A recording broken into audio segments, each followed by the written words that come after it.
नमस्कार दोस्तों, यह कथा है महाभारत के युधिष्ठिर की, जिन्होंने अश्वमेध यज्ञ करवाते समय उनको यह अहंकार हो गया कि अब मैं तो सबसे बड़ा राजा हूँ। राजा ही नहीं, अब तो मैं भगवान हो गया हूँ, क्योंकि इतने लोगों को कोई खाना नहीं खिला पाता।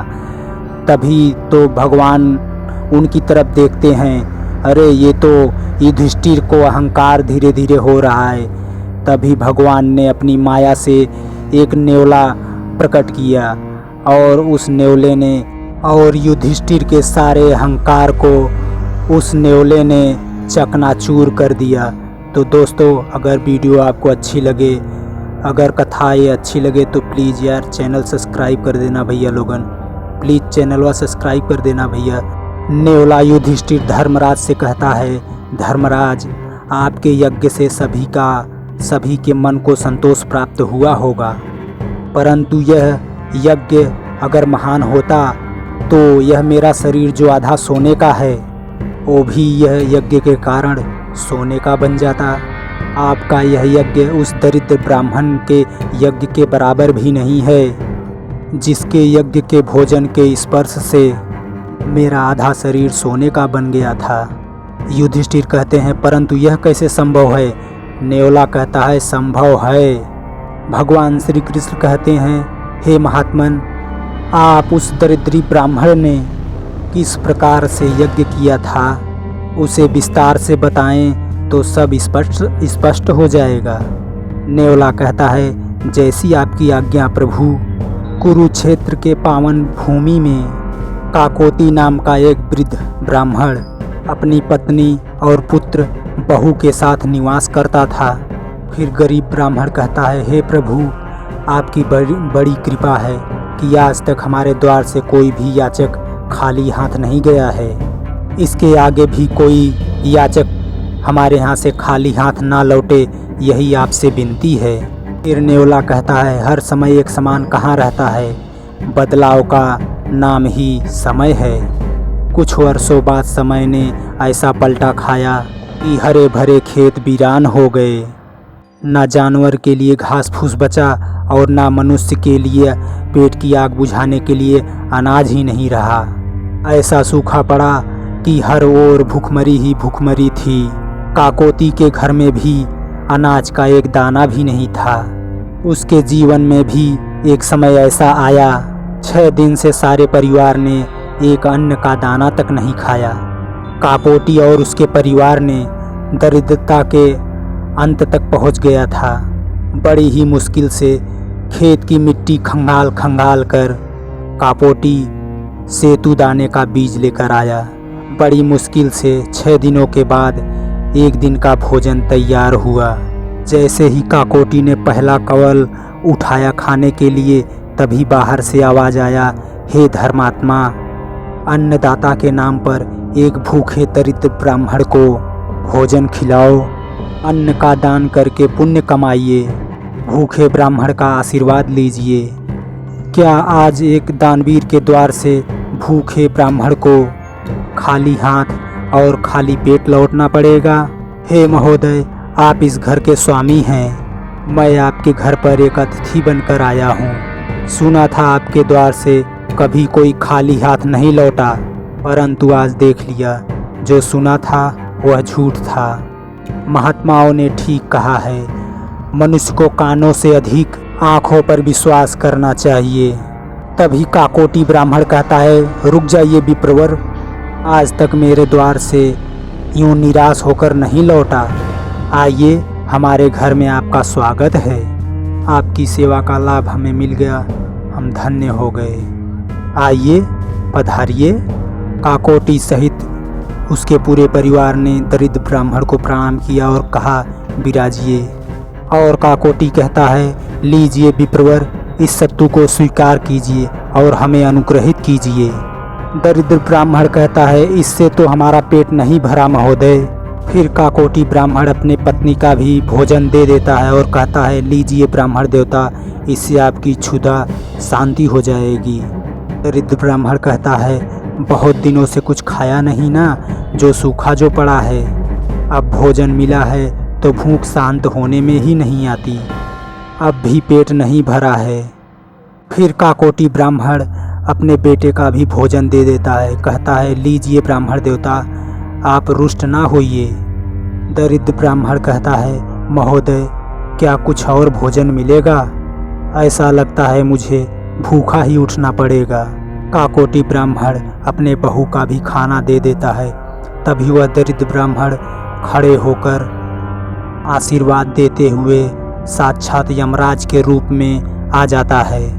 हे कापोती, मैं यम धर्म हूँ। तुमने और तुम्हारे परिवार ने न्याय और धर्म और अपने क्षमता से बढ़कर अन्नदान किया है। यहाँ तक कि तुमने अपने अतिथि धर्म के पालन करने के लिए तुमने अपने प्राणों की भी चिंता नहीं की। तुम्हारा यह दान यज्ञ ही है, तुम जिससे मैं संतुष्ट हूँ। हे द्विज श्रेष्ठ, तुम्हारे अतिथि धर्म का गुणगान तो देवता भी करते थे, इसलिए इस सूखे में मैं तुम्हारी परीक्षा लेने आया था। हे विप्रवर, भूख के कारण मनुष्य अपना विवेक खो बैठता है, उसकी बुद्धि भ्रष्ट हो जाती है और ऐसे में वह धर्म मार्ग से भ्रष्ट हो जाता है। परंतु तुमने अपने धर्म का पालन करके संसार के सामने एक महान उदाहरण रखा है। तुम महान हो। हे द्विज श्रेष्ठ, तुम्हारी महानता इतनी है।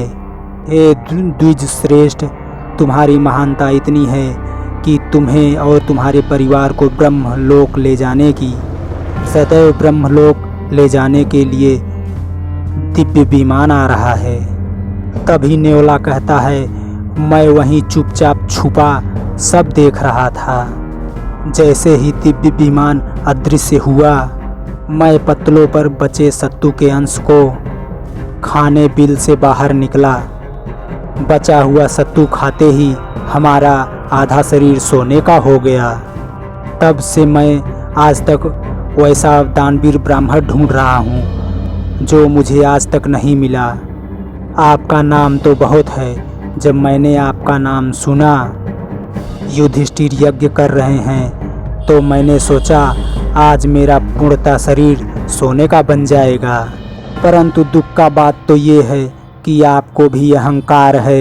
आप भी अहंकार के मारे यज्ञ कर रहे हैं, दिखावा कर रहे हैं। यहाँ भी मैं अपना शरीर पूरा सोने का नहीं बना पाया और इसीलिए मैं कहता हूँ आपका यह महान यज्ञ महायज्ञ नहीं है। फिर युधिष्ठिर हाथ जोड़कर कहते हैं, केशव, मैं तो यज्ञ का मतलब ही भूल गया था। मैं भूल गया था कि यज्ञ एक भक्ति का रूप ही होता है। मैं भूल गया था कि यज्ञ करना ईश्वर की भक्ति करना ही है। मैं यह भी भूल गया था कि भगवान को पाने के लिए तपस्या करनी पड़ती है। मुझे अपने अहंकार में यह भी याद नहीं रहा कि भक्ति में समर्पण की भावना होती है। केशव, यज्ञ में काम, क्रोध, मत्स्य, अहंकार आदि सभी विकारों की आहुति दी जाती है, इनका हवन किया जाता है। परंतु मैं अपने अहंकार के अधीन होकर अपने को ईश्वर समझ बैठा था, जबकि तुम मेरे सामने खड़े थे। केशव, मेरे ऐसे भयंकर भूल को एक नेवला ने आकर समझा दिया। मैं तो कुछ भी नहीं हूँ, मेरा अहंकार भी झूठा है। तब महर्षि वेदव्यास कहते हैं, धर्मराज, उस नेवले को मार्गदर्शन के लिए भगवान कृष्ण ने ही भेजा था। मैंने उस नेवले से विनती की थी तुम्हारे अहंकार को दूर करने के लिए। युधिष्ठिर कहते हैं, अच्छा किया पितामह, जिससे अपने पोते को बहकते ही आपने कान पकड़कर उसके खींच लिए। अब मुझे होश आ गया है। परंतु पितामह, कि मुझसे इतनी बड़ी भयंकर भूल कैसे हो गई? भगवान कृष्ण कहते हैं, बड़े भैया, अपनी भूल का तत्काल एहसास करना ही अहंकार जैसे भयंकर शत्रु से आपको बचाना मेरा कर्तव्य था। युधिष्ठिर कहते हैं, हे कृष्ण, तुम्हारी कृपा दृष्टि हम पे हमेशा बनी रहे। महर्षि वेद व्यास कहते हैं, युधिष्ठिर तात तुम्हारा अश्वमेध यज्ञ संपन्न हुआ। अब तुम्हें भागीरथी वन में तात श्री धृतराष्ट्र, माता गांधारी और माता कुंती और काका विदुर से भी आशीर्वाद लेना चाहिए। युधिष्ठिर कहते हैं, जो आज्ञा प्रभु। तो भैया लोगन, आपके वीडियो कैसन लगा? अगर ठीक ठाक लगा हो तो प्लीज़ यार चैनल सब्सक्राइब करते रहना। धन्यवाद, थैंक यू, जय हिंद भैया।